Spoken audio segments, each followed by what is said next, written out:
À l'occasion de la célébration de la Journée mondiale de l'énergie, ARES, une entreprise privée spécialisée dans le domaine de l'énergie renouvelable, célèbre ses 10 ans d'existence. C'est à travers un dîner de gala à Trou Paradis à PK14, route de Cotonou, ce samedi 22 octobre 2022. C'est un jour très important pour nous parce que 10 ans de travail acharné, 10 ans dans le secteur privé, 10 ans de beaucoup de sacrifices.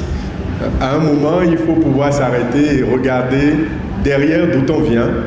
Parce que même si devant, il y a encore plus de défis, avancer, c'est avoir l'assurance aussi d'avoir vraiment les pieds sur terre. Et c'est ce que nous avons voulu, en ce jour, célébrer à notre façon. Comme vous l'avez vu, ARES, j'y reviendrai pas à la suite. Vous verrez dans le conducteur, il y a de très belles surprises pour vous. C'est vraiment le fruit d'un hasard. C'est le fruit de ce hasard de se dire qu'est-ce qu'on peut apporter de plus. Et je pense que quand vous avez suivi attentivement cette vidéo, qui sera relayée sur d'autres canaux après, nous, notre conviction, c'est que ce que nous savons faire, c'est l'énergie.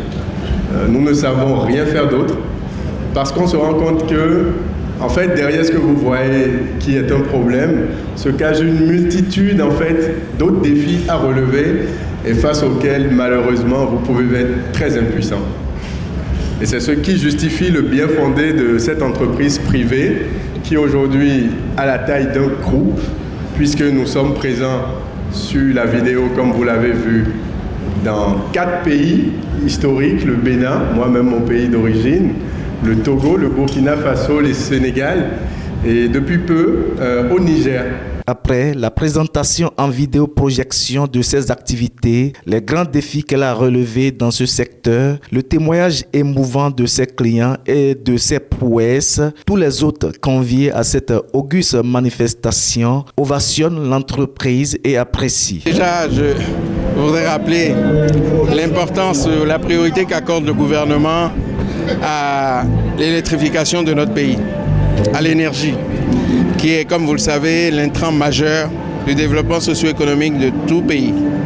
C'est pour ça que le gouvernement en a fait vraiment une de ses priorités, avec un niveau d'engagement, de détermination et surtout d'investissement pour transformer littéralement le paysage électrique de notre pays. Mais pour cela, nous avons besoin, après avoir mis en place tout le cadre réglementaire qui permet aux promoteurs de venir s'inscrire dans cette dynamique, une fois que ça a été mis en place, maintenant la place aux uns aux autres d'exercer leurs compétences à travers l'exemple qu'est ARES, qui aujourd'hui fête ses 10 années. 10 années, je dirais, de dur labeur, puisque je les ai suivis au fil de ces années, mais en même temps de réussite d'une certaine façon, parce qu'il y a eu de nombreuses réalisations avec des technologies les plus avancées qui sont utilisées aujourd'hui à travers le Bénin et qui constituent un exemple aujourd'hui pour la sous-région. Moi, je suis venu ici les encourager, les féliciter et leur dire de continuer dans cette dynamique, car le pays, nos concitoyens ont besoin des promoteurs comme ARES et comme d'autres, puisque c'est également le président de l'ARES est également président de l'association interprofessionnelle du secteur des énergies renouvelables, à qui j'envoie un message particulier de tout faire pour donner de la visibilité à ce sous-secteur, pour faire en sorte que l'ensemble des promoteurs qui sont dans notre pays puissent aller dans la voie que le gouvernement a tracée pour faire en sorte que nos concitoyens puissent bénéficier de cette énergie, de la lumière, pour faire en sorte que leur vie, leurs conditions de vie s'améliorent, leurs conditions de vie changent pour un développement harmonieux de notre pays. Pour JA, qui est le numéro 1 en termes de développement de technologies solaires et de vente de patentes solaires dans le monde, je l'ai appelé, je dis écoute, je vais t'appuyer quel que soit ce que tu fais. Et je vous assure, je ne vais pas vous dévoiler les nombres, donc je ne vous dis pas comment il fait, mais aujourd'hui, je peux vous rassurer que dans les startups africaines, spécialement de l'Afrique de l'Ouest que j'ai connu dans le solaire, il est la personne qui fait un travail spectaculaire, magnifique.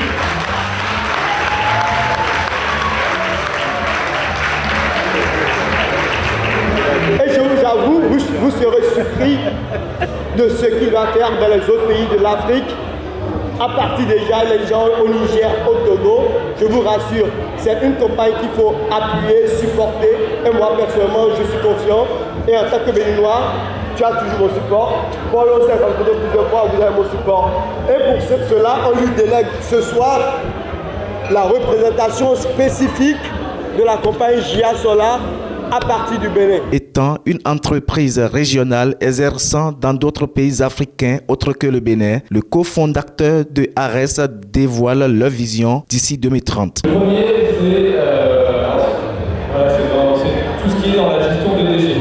Aujourd'hui, on a de la chance en fait, de donner des systèmes de qualité et donc la durée de vie, c'est 10 ans, 15 ans, 20 ans. Aujourd'hui, les premiers systèmes qu'on a installés, on commence à les récupérer. La question, c'est comment on va pouvoir les traiter pour pouvoir ensuite laisser, entre guillemets, un cycle vertueux pour les énergies renouvelables. Le but, c'est pas de se retrouver à avoir des poubelles partout. Donc c'est un des chantiers qu'on est en train de mettre en place, c'est comment valoriser ces produits-là pour pouvoir en fait rester dans un cycle vertueux.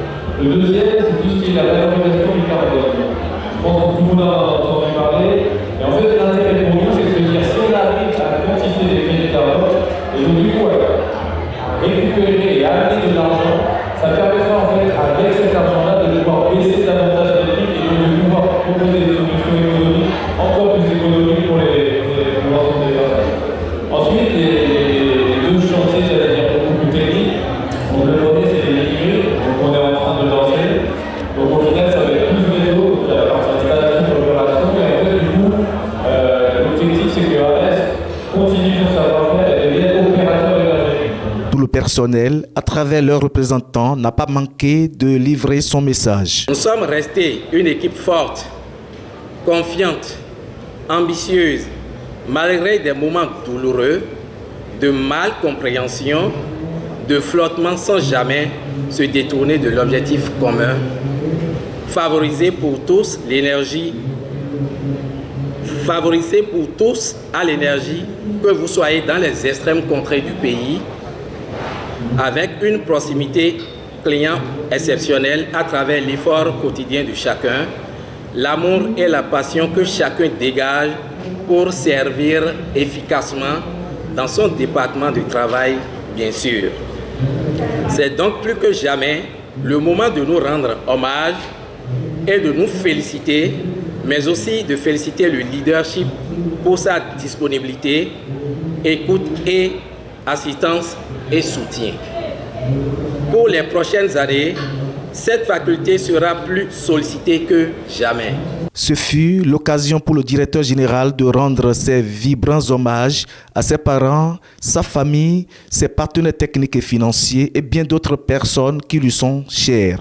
C'est un hommage spécial parce que leur présence ici, et depuis bien plus d'une trentaine d'années, ne peut résumer ce que nous accomplissons au quotidien. On ne le dit pas tous les jours. Merci à vous.